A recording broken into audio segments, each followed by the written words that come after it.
My wife left me for her lover and they got into a car accident. After he passed, she came back demanding I take care of her.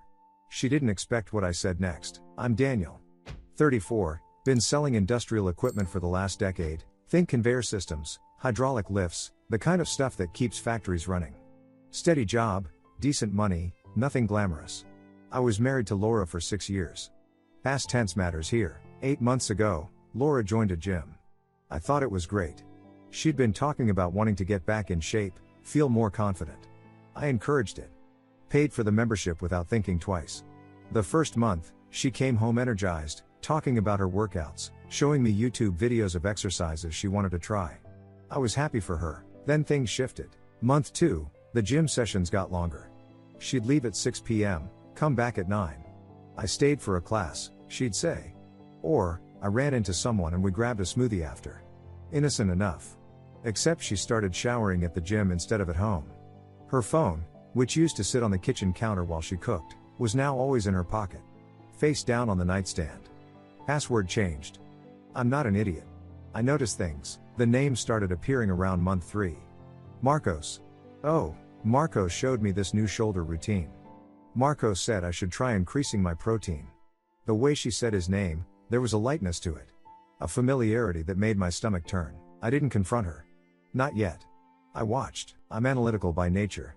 My job is solving logistical problems, finding inefficiencies, fixing them before they become disasters. So I applied the same approach here. I started checking our joint credit card statements. There it was, charges I didn't recognize. $187 at a hotel bar downtown on a Tuesday night when she said she was at spin class. $95 at a boutique hotel near the gym. Another $143 at a restaurant I'd never heard of. Smoothies don't cost $143. I screenshotted everything. Built a folder on my laptop labeled Property Tax 2024, boring enough that Laura would never open it. Inside, I documented every charge, every late night, every inconsistency in her story. I opened a separate bank account. Transferred my paycheck there.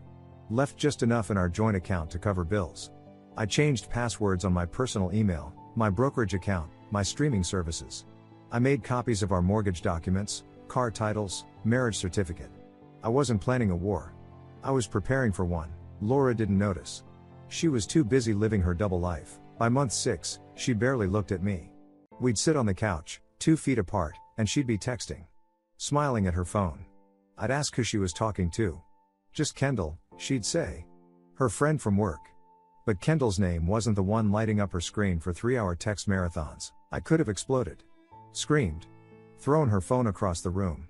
Some guys would have. But that's not who I am. I don't do messy. I do calculated. 2 weeks ago, she came home at 10:30 p.m. Glowing. Actually glowing. Hair damp from the gym shower, skin flushed. She smelled like expensive cologne, not mine. She kissed me on the cheek like nothing was wrong and went to the bathroom. I sat on the couch, staring at the wall, and realized something. I wasn't angry anymore. I was done. The next night, I waited until she got home. She walked in, gym bag over her shoulder, phone in hand. I was sitting at the kitchen table. No TV on. No distractions. Hey, she said, barely glancing at me. I'm gonna grab a quick shower. Laura. Something in my voice made her stop. She turned, looked at me for the first time in weeks. Really looked at me. We need to talk about Marcos. Her face went white. She stood there, gym bag sliding off her shoulder onto the floor. Her mouth opened, closed. She tried a laugh that died in her throat. What are you talking about? I didn't move. Don't insult me by pretending you don't know who he is. Your workout buddy. The guy you've been texting for 6 months. The one whose cologne you're wearing right now. She flinched. Looked away. Daniel, Is it true? Silence. 10 seconds that felt like an hour. Then she nodded. Say it out loud. Yes. Her voice cracked. Yes, I've been seeing him. I'd prepared for this moment. Rehearsed it in my head 100 times. But hearing her admit it still felt like a punch to the chest. I kept my face neutral. How long? 4 months. She was crying now. I didn't mean for it to happen, Daniel. I swear. It just. We started talking. And he was. I don't care about the story. I cut her off. Here's what's going to happen. You're going to make a choice. Right now. Him or me. She wiped her eyes. Daniel, it's not that simple. It's exactly that simple. You pick him, you walk out that door, and we're done. Completely done. No trial separation, no figuring things out, no coming back in 3 months when you realize you made a mistake. If you choose him, I'm gone. If you choose me, you end it tonight. Block his number. Never see him again. You decide. That's not fair, she whispered. Fair? I almost laughed. You spent our money on hotel rooms with another man. You lied to me for 4 months. And you want to talk about fair? She wrapped her arms around herself. I think I'm in love with him. There it was. Then you've made your choice, I said. Daniel, please. Pack a bag. Stay with Kendall tonight. We'll figure out the logistics later. I need time to think. No. You don't get time. You get now. Make the choice. She stared at me for a long moment, tears streaming down her face. Then she picked up her gym bag and walked to the bedroom. 20 minutes later, she came out with a duffel bag and her laptop. I'm sorry, she said at the door. I didn't respond. She left. The second her car pulled out of the driveway, I went to work. I pulled up the spreadsheet I'd been building for weeks. Added the latest hotel charge from 3 days ago. Total affair expenses, $4,783. I documented everything, dates, amounts, locations. Saved it in 3 places. Called the bank. Removed her access to our joint checking. Transferred my half to my separate account, left her half untouched. Called the credit card company. Removed her as an authorized user. Changed the locks at 11 p.m. Legal, I'd checked. House was in my name only, purchased before the marriage. At 8 a.m. the next morning, I was sitting in a divorce attorney's office. 3 weeks passed. Laura moved in with Marcos. I heard through mutual friends, the ones who quietly took my side, that she was finally happy. That she and Marcos were so in love. That she felt free. She texted me twice. Once to ask about mail that came for her. Once to say she wanted to talk when I was ready. I didn't respond to either. I went to work. Closed a major contract. Hit the gym. Saw my brother for beers. Lived my life. People asked if I was okay. I told them I was fine. I meant it. It was a Tuesday night, 3 weeks and 2 days after Laura walked out. I was on my couch, watching a documentary about World War II supply chains, when my phone rang. Unknown number. I almost didn't answer. Hello, is this Daniel Garrison? Speaking. This is Riverside Medical Center. We're calling about Laura Garrison. There's been an accident. We need you to come to the hospital immediately. My blood went cold. What kind of accident? A car accident. She's stable, but she's asking for you. You're listed as her emergency contact. I closed my eyes. What about the other person in the car? A pause. I'm sorry, sir. The other driver didn't survive. I hung up the phone. Sat there for a full minute, staring at nothing. Marcos was dead. Laura was in the hospital. And I was still her emergency contact. I should have felt something, shock, grief, even satisfaction. I felt nothing. Just a strange emptiness. I didn't rush to the hospital. I called back, spoke to a nurse, got the details. Single car accident on Highway 9, about 9 p.m. Marcos was driving. Lost control on a curve, hit a guardrail, flipped twice. He died on impact. Laura had 3 broken ribs, a fractured left leg, concussion, various lacerations. Stable condition. They'd operated on the leg, pinned it. She'd be there at least a week. I thanked the nurse and hung up. Then I sat on my couch and finished my documentary. I know how that sounds. But here's the thing, I wasn't her husband anymore. Not really. She'd made that clear when she walked out. The fact that I was still listed as her emergency contact was an administrative oversight, nothing more. I'd go see her. Eventually. Just not at midnight, not panicked, not playing the role of the concerned husband rushing to her bedside. The next morning, I drove to the hospital. Visiting hours started at 10 a.m. I got there at 10:45. Laura was in a private room on the 4th floor. Her left leg was in a cast, elevated. Her face was bruised, a bandage above her right eyebrow. She looked smaller somehow, fragile. She saw me and started crying immediately. Daniel. Oh my God, Daniel. I stood at the foot of the bed. Didn't sit. The nurse said you're stable. Marcos is dead. She was sobbing now. He's gone. We were just driving and... I know. She looked at me, searching my face for something. Sympathy, maybe. Grief. She didn't find it. I'm sorry you're hurt, I said. Genuinely. But I'm not here as your husband. Daniel, please. I need to update your emergency contact information. Who should I list? Your parents? She stared at me like I'd slapped her. Are you serious right now? Completely. You moved out 3 weeks ago. You chose him. I'm not your emergency contact anymore. I almost died. I'm aware. And I'm glad you didn't. But that doesn't change anything. A nurse came in to check vitals. I stepped out, told the charge nurse to update Laura's records with her parents' information. They took it down without comment. I left the hospital without saying goodbye. Over the next 2 days, my phone didn't stop. Laura's mother called 6 times. Her father twice. Kendall texted, asking if I was really going to abandon Laura now, when she needs you most. I didn't respond to any of them. Then, on day 3, Laura texted me directly. A long, rambling message sent at 2 a.m. Daniel, I know I don't deserve your help. I know I ruined everything. But I have nowhere to go when they discharge me. My parents live 4 hours away and can't take time off work. Kendall's apartment is a 3rd floor walk-up. I can't do stairs with this leg. I made a horrible mistake. The worst mistake of my life. Marcos is gone and I realize now that what we had wasn't real. You were my partner. My husband. I need to come home. Please. I'm begging you. Let me come home. I read it twice. Put my phone down. Went to bed. The next morning, I responded. I'll meet you. But not at home. And not as your husband. There are things we need to discuss. Her reply came instantly. Okay. Anything. When? Friday. 10 a.m. Riverside Cafe on Merchant Street. Public place. Bring whoever you want to support. Why public? I didn't answer that. I had 2 days to prepare. And I intended to use every minute. Friday morning, I woke up early. Showered, dressed in business casual. Put on the watch Laura gave me for our 5th anniversary. Ironic, but it was a good watch. I grabbed the folder from my desk, the one I'd been building for months. I got to the cafe at 9:45. Ordered a black coffee. Sat at a table near the window. At 9:58, I saw Laura's father's car pull up. He got out, went around, helped Laura into a wheelchair. She was in sweatpants and an oversized hoodie, her casted legs sticking out awkwardly. They came inside. Laura's father pushed her wheelchair to my table. His face was hard. Daniel, he said coldly. Mr. G, I replied. Laura looked up at me, eyes red and puffy. Thank you for meeting me. I nodded. Opened my folder. Let's talk about what happens next. Laura's father didn't sit. He stood behind her wheelchair, arms crossed, jaw tight. A united front. Laura reached for my hand across the table. I moved it to my lap. I'm so sorry, she started, voice trembling. Daniel, I was so stupid. Marcos. What we had wasn't real. It was infatuation, it was stupid, and I threw away everything for it.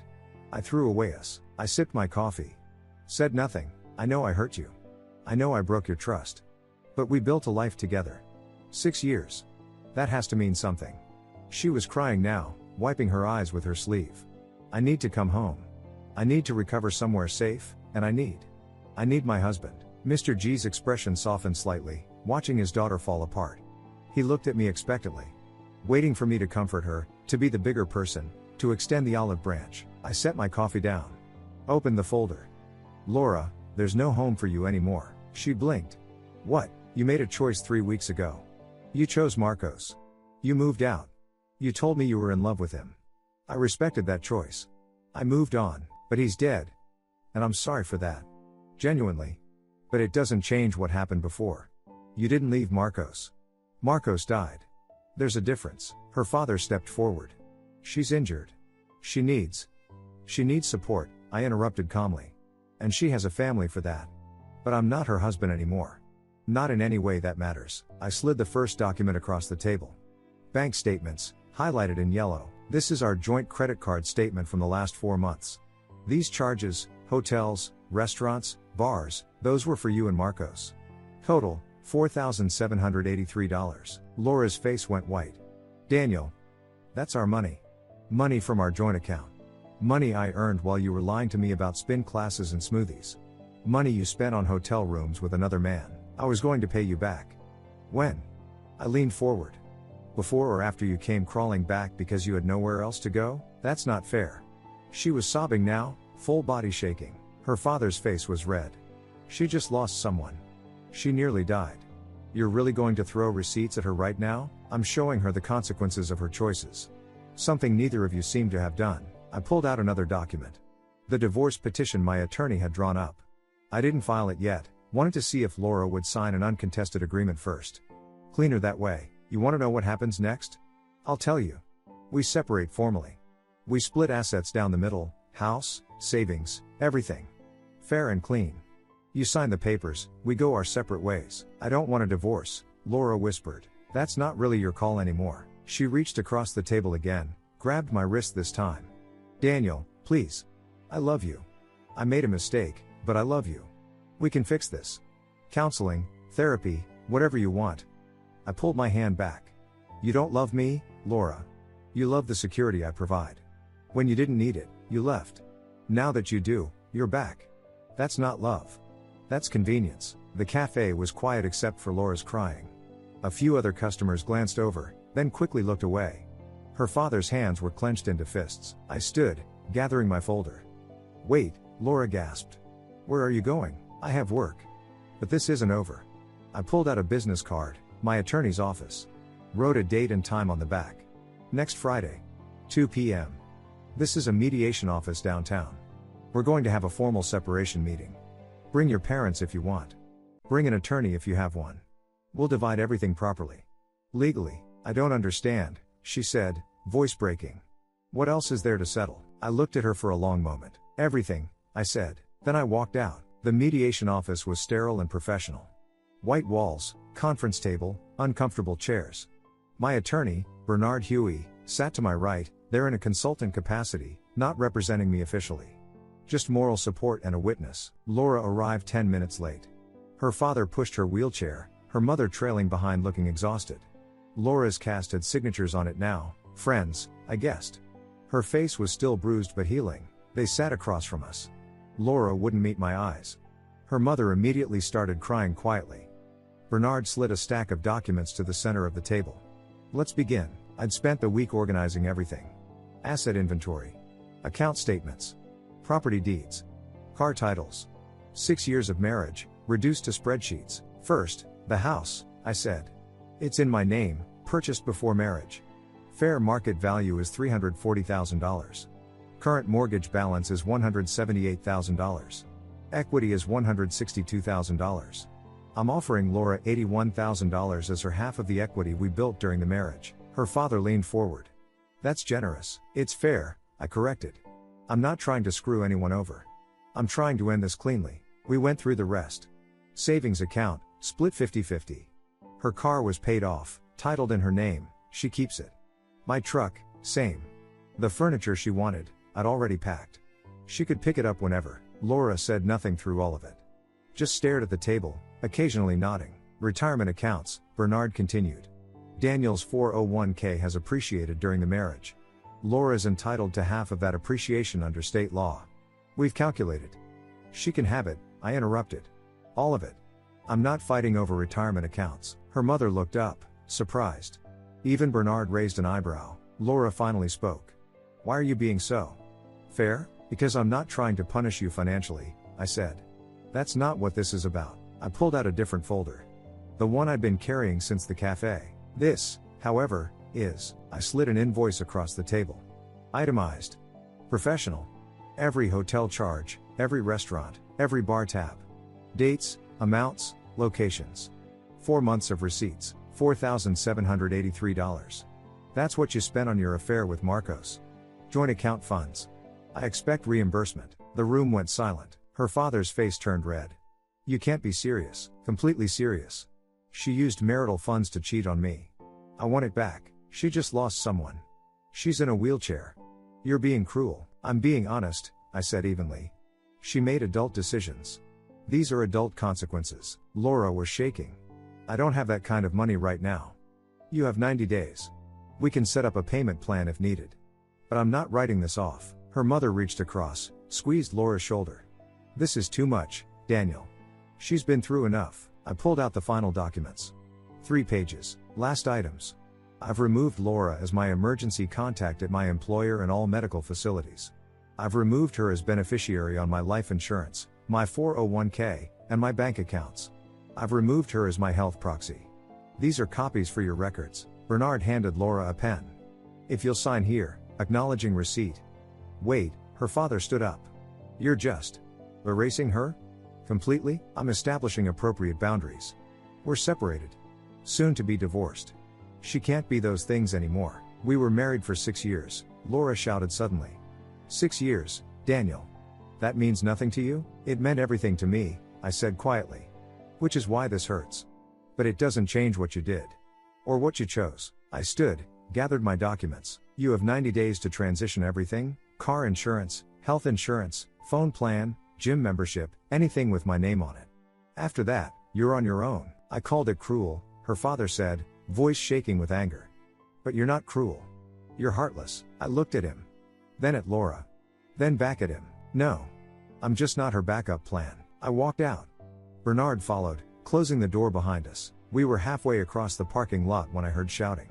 Laura's father was running toward me, face purple with rage. You son of a B word. He screamed. You think you're so much better than her? You're just a coward. A heartless coward. He got close, finger jabbing toward my chest. Bernard stepped between us. Sir, I'm going to ask you to step back. She made a mistake. One mistake. And you're destroying her. I stood there, calm, as he yelled. Then I got in my car. As I drove away, I watched him in the rearview mirror. Still shouting.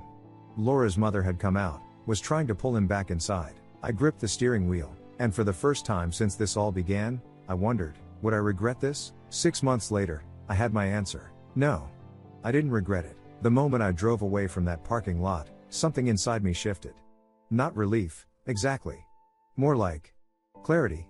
For months, I'd been carrying the weight of Laura's choices on my shoulders. That day, I finally put it down. The divorce was finalized 8 weeks after our mediation meeting. Laura signed everything. Didn't fight. Her parents paid the $4,783 in a single check. I'm guessing they didn't want the payment plan hanging over their daughter's head. I deposited it, closed our joint accounts permanently, and that was that. I heard through mutual friends, the few we still shared, that Laura moved back to her parents' place in Oakmont, about 3 hours north. She'd recovered physically. The leg healed. The bruises faded. Emotionally, though, she was struggling. Some friends blamed me. Called me cold. Said I'd kicked her when she was down. Most understood. Kendall reached out once, about 2 months after everything ended. Asked if I was happy with myself. I told her I was at peace, which wasn't the same thing but was more honest. She said Laura cried every night for weeks, that she'd lost everything: Marcos, her marriage, her home. I reminded Kendall that Laura had walked away from the marriage first. Marcos dying didn't erase that. She hung up on me. Haven't heard from her since. Life moved forward. Work got busy, landed 2 major contracts in the spring. Started going to the gym regularly, ironically enough. Not the one Laura went to. Different one across town. I saw my brother more, reconnected with old friends I'd neglected during the marriage. And then I met Ingrid. She worked in agricultural financing, assessing loans for farm equipment and rural development projects. We met at an industry conference in May, completely random. I was grabbing coffee between sessions, she was doing the same. We started talking about supply chain logistics. Ended up having lunch. She was direct. No games. When I told her I was recently divorced, she asked why. I gave her the short version. She didn't judge, didn't try to fix me, didn't ask if I was over it. She just nodded and said, that must have been hard. We took it slow. Dinner the next week. Then another. She knew the full story by date 3. I showed her the spreadsheet, explained everything. She laughed, not at Laura, but at my methodical approach to heartbreak. You built a spreadsheet? She said, smiling. That's the most engineer thing I've ever heard. I'm not an engineer. Same energy. We'd been seeing each other for 4 months now. Nothing serious yet, but promising. Real. She didn't need me to fix her, didn't need me to be her safety net. She had her own life, her own money, her own goals. We just fit. Last week, we were having dinner at her place. She asked me something no one else had. Do you ever wonder what if? I thought about it. Really thought about it. I used to, I said. Right after it all happened, yeah. I'd wonder if I was too harsh. If I should have given her another chance. If love was supposed to mean forgiving anything. And now I realize what ifs are for people who didn't learn the lesson. She raised an eyebrow. Which is, that being someone's safety net isn't love. Laura didn't love me. She loved the security I provided. The stability. When she didn't need it, she left. When she did, she came back. That's not a partnership. That's insurance. Ingrid reached across the table, squeezed my hand. You know what I think? What? I think you did something really hard. You chose yourself. Most people can't do that. I looked at her, really looked at her. Someone who chose to be with me, not because she needed me, but because she wanted to be. Yeah, I said. I guess I did. I still think about Laura sometimes. Not often. Not with anger. Just occasionally. I hope she's okay. I hope she's learned something. I hope she finds someone who makes her happy, and that she treats them better than she treated me. But I don't regret walking away, because Laura taught me something invaluable. I'm nobody's backup plan, and I'll never apologize for that. Thank you so much for watching until the end. If you really like our videos, please don't forget to like, share, and subscribe. Have a great day.